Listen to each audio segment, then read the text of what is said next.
Olá, amigos e amigas. O tema do canal Palavra do Cristão de hoje será as principais razões que nos fazem perder a salvação. Vocês conhecem alguém que fica mais na igreja do que em casa? Sim, né? Isso é bastante comum nos dias de hoje. Aliás, isso sempre foi comum. E se eu lhe dissesse que essa pessoa, embora dedique exclusivamente seu tempo a Deus, pode não ser salva? Estar na igreja e estar em intimidade com Deus são duas coisas completamente diferentes. Ser nem sempre é estar. Se a pessoa ocupa seu tempo com afazeres religiosos, mas mantém as velhas características que as afastam de Cristo, pois não renunciou ao pecado, ela não será digna das bem-aventuranças e, portanto, não será salva.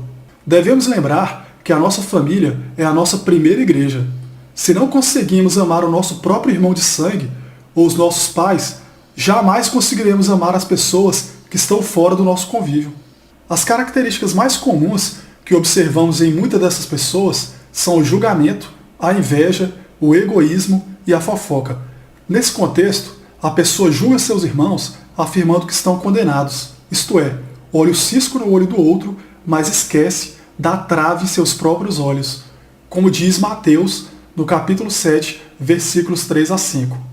Sem esquecer da inveja, que é demonstrada quando a pessoa tenta rebaixar o seu próximo, não se alegra com as suas conquistas, desvaloriza seus triunfos, como um novo emprego, a compra de um carro novo, de uma nova casa, ou mesmo uma nova função ou cargo dentro da própria igreja. Da inveja se inicia a fofoca e a mentira. Quando a pessoa não consegue afastar ou mesmo desestruturar o seu próximo, ela fará de tudo para que a imagem que as pessoas têm daquela seja manchada. Com isso, o invejoso consegue algo diabólico: o desprezo por parte de toda a igreja a uma única pessoa.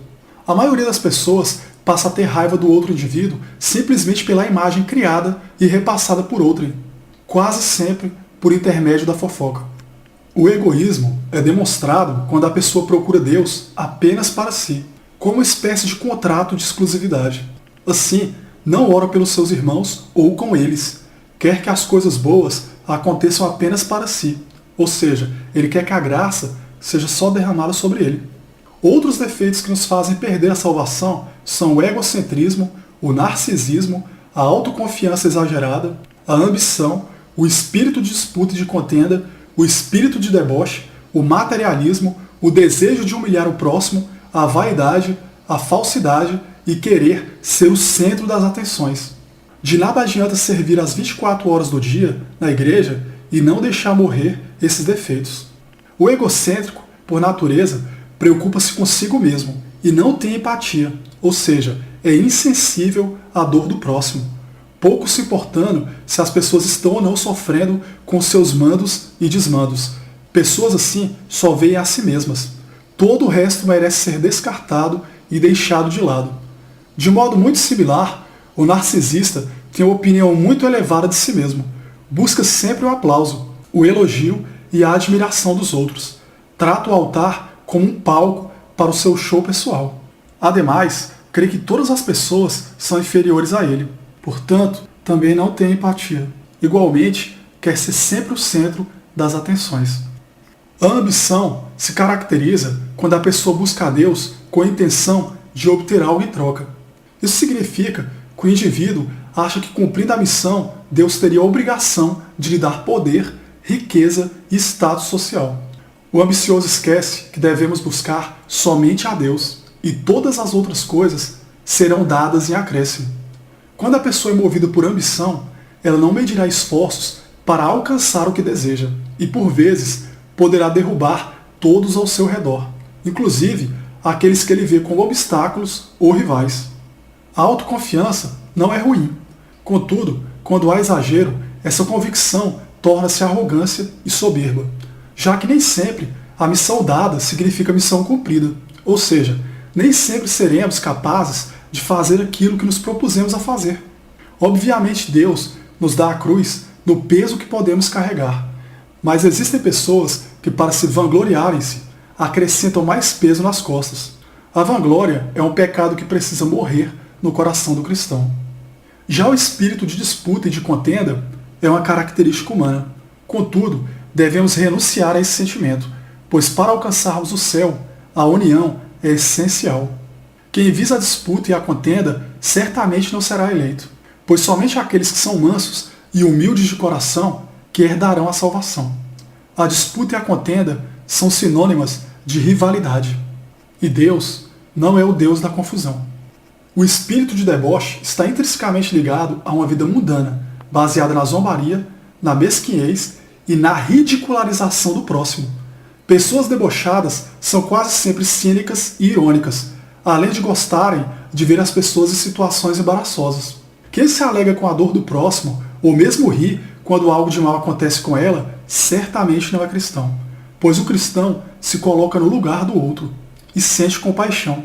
Se você zomba do seu próximo, seja pelo comportamento dele, pelo modo de se vestir, ou mesmo pelo modo de falar, você magoa não apenas a pessoa, mas também ao próprio Deus, que é imagem e semelhança. O materialismo tem laços com o consumismo e com a teologia da prosperidade, que se baseia na crença de que ao buscar a Deus, seremos agraciados com status, poder e riqueza. Se ao buscar a Deus, você deseja obter algo em troca, saiba que o céu não é lugar para você, pois somente aqueles que abandonarem tudo e o seguirem obterão a vida eterna. Mas isso não significa largar tudo, literalmente, mas entregar-se a Deus, abandonar-se em espírito. Por assim dizer, a pessoa pode ser rica materialmente, mas ela deverá sê-lo ainda mais espiritualmente. Jamais devemos deixar o dinheiro falar mais alto. Outro defeito muito comum ocorre quando algumas pessoas se sentem bem ao humilharem o próximo. Essa atitude as satisfaz. Pessoas assim têm características que se assemelham e muito a sociopatas e psicopatas. Elas esquecem que os humilhados serão exaltados e que os últimos serão os primeiros no reino dos céus. Muitos desses indivíduos aproveitam momentos de pregação, reuniões ou conversas informais para exporem os supostos defeitos alheios e, por vezes, ultrapassam o limite do aceitável. Inclusive, aproveitam a oportunidade para lavar a roupa suja. Se uma pessoa se sente bem humilhando quem quer que seja, essa pessoa não tem parte no reino de Deus. Indivíduos com essa característica procuram pessoas frágeis e indefesas, ou mesmo aquelas que se encontram em posição de inferioridade material. De tal modo, quando as encontram, fazem questão de humilhá-las ou de lembrá-las de quem está no patamar acima. A vaidade é quase sempre o oposto da humildade. Existe uma linha muito tênue entre ser humilde e ser vaidoso, e quase sempre as pessoas ultrapassam essa linha. Um exemplo é fazer algum ato de caridade e expor nas redes sociais. Isso não é solidariedade e nem bondade, mas a pura e simples vaidade. Como nos ensina o ditado judaico, a caridade deve ser anônima, do contrário, é vaidade. Do mesmo modo, o livro de Mateus, em seu capítulo 6, versículo 3, nos relata o seguinte: quando tu deres esmola, não saiba a tua mão esquerda o que faz a tua direita, para que a tua esmola seja dado em secreto, e teu pai, que vê em secreto, ele mesmo te recompensará publicamente.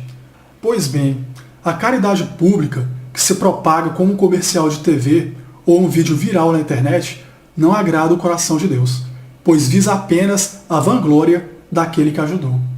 Já a falsidade é um comportamento que claramente nos afasta do sagrado, do divino ou daquilo que é santo. É um complexo de atos, atitudes e omissões, por vezes disfarçados de bajulação, elogios e até da bondade. A falsidade é a mentira em essência, o contrário da verdade ou uma verdade distorcida, maculada ou caluniosa. Pessoas falsas não herdam o paraíso porque Deus abomina a mentira. Pela falsidade é que surge a traição, o engano, a corrupção e todas as grandes mazelas da sociedade. Fiquemos ligados, gente, pois se a gente não deixar morrer em nós esses defeitos, a gente não obtém a salvação. Pois de nada adianta servir a Deus e não deixar morrer em nós esses pecados. Eu encerro mais essa reflexão por aqui. Um abraço a todos e fiquem com Deus. Até mais.